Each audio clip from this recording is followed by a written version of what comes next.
लकल हम्द या अल्लाह, अस्सलातु वस्सलामु अलैका या रसूल अल्लाह, अम्मा बाद। सिलसिला है हमारे नाज़रीन के सवालों के जवाब का।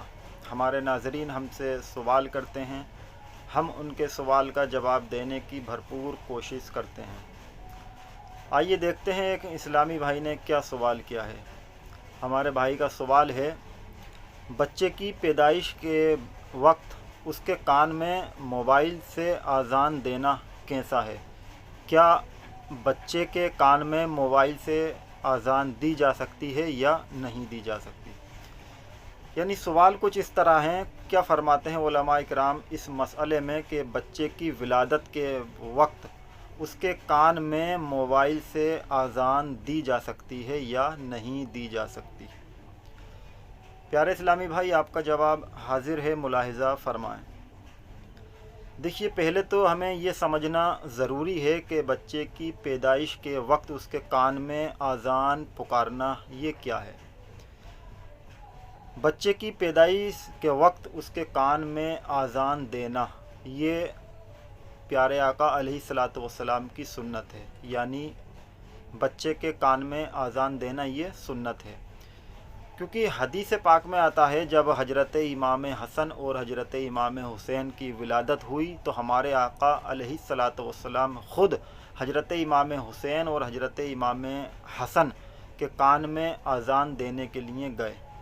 जैसा कि हदीस पाक में मौजूद है कि जब हजरत इमाम हसन और हजरत इमाम हुसैन की विलादत हुई तो हमारे आका अलैहिस्सलातु वस्सलाम ने आपके दाहिने कान में 4 बार अज़ान कही और बाएं कान में 3 बार अकामत कही।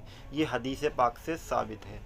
ये बात हदीस पाक से बिल्कुल साफ पता चलती है कि बच्चे की विलादत के वक्त उसके कान में आज़ान पुकारना ये सुन्नत मुस्तफ़ा सल्लल्लाहु ताला अलैहि वसल्लम है। अब सवाल ये होता है, क्या मोबाइल फ़ोन से आज़ान दी जा सकती है या नहीं दी जा सकती?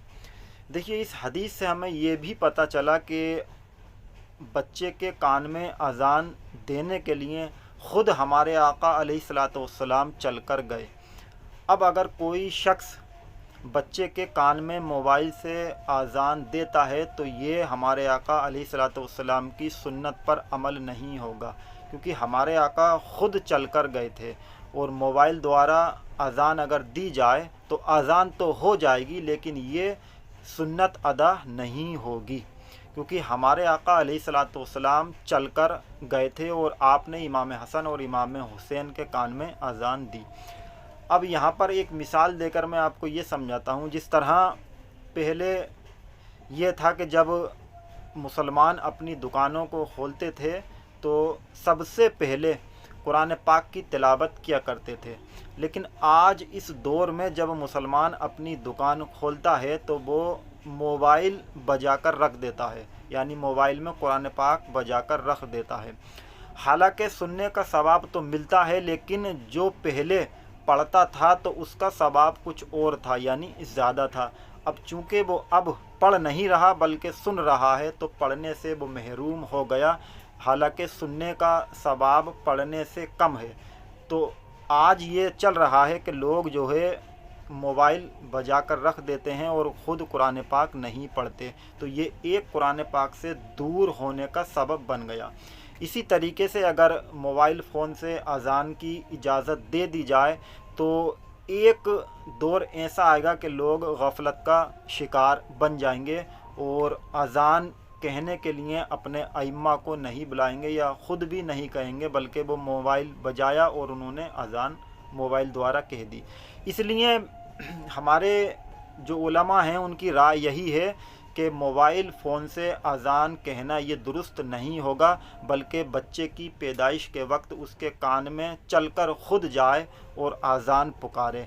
अगर मोबाइल फ़ोन से अज़ान कही तो ये सुन्नत के ख़िलाफ़ होगी। हालांकि अज़ान हो जाएगी लेकिन इससे सुन्नत अदा नहीं होगी, और हमारे उलमा ने भी यही कहा है और शरअन इसकी इजाज़त भी नहीं दी है कि मोबाइल फ़ोन द्वारा बच्चे के कान में अज़ान कही जाए।